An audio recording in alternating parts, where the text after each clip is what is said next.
क्रिस्का recording studio एकंगल सराय DJ Kundan राज।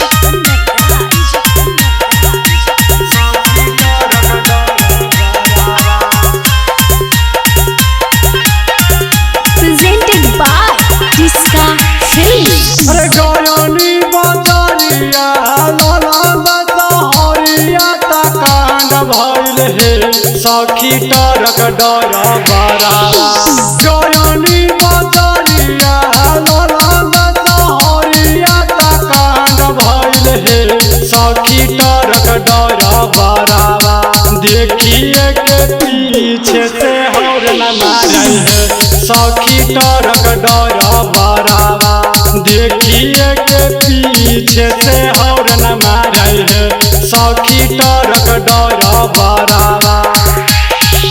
अरे गायनी बजारिया लाला बसहरिया तकांड भइल हे सखी टरक डरा बरावा। गायनी बजारिया लाला बसहरिया तकांड भइल हे सखी टरक डरा बरावा।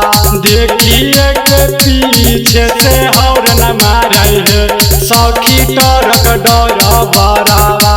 देखिए के पीछे से हॉर्न मारे है सखी टरक डरा बरावा।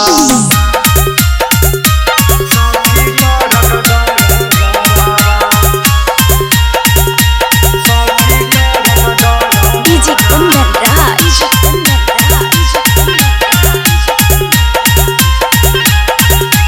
ऐसे हमारा वीर सखी दिलक गरिया के रोग देखावे लगल भरल बजरिया में हरियर हरियर लोग। ऐसे ही हमारा वीर सखी दिलक गरिया के रोग देखावे लगल भरल बजरिया में हरियर हरियर लोग।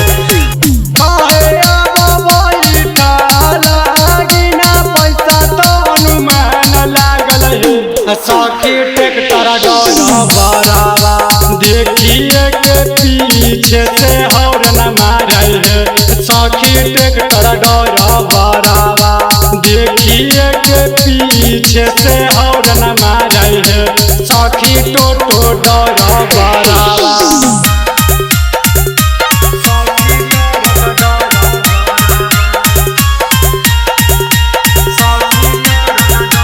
डीजे कुंदन राज। क्रिस्का रिकॉर्डिंग स्टूडियो एकंगल सराय। सखी रे ले लिए सुने ओकर बहतिया के माना गेलिए धराई ओकरा से जेहू काटा है चला। सखी रे ले लिए सुने ओकर बहतिया के माना गेलिए धराई ओकरा से जेहू काटा है चला। राही तोरा राहुल डीजे पुना दोनों के डिमांड हई है सखी टोटो डराई बरावा। राही तोरा राहुल मुना मिसाइल के डिमांड हई है सखी टोटो डरा बरावा। देखिए के पीछे से हॉर्न मारे है सखी टोटो डरा बरावा। देखिए के पीछे से हॉर्न मारे है सखी टरक डरा बरावा। क्रिस्का रिकॉर्डिंग स्टूडियो एकंगल सराय।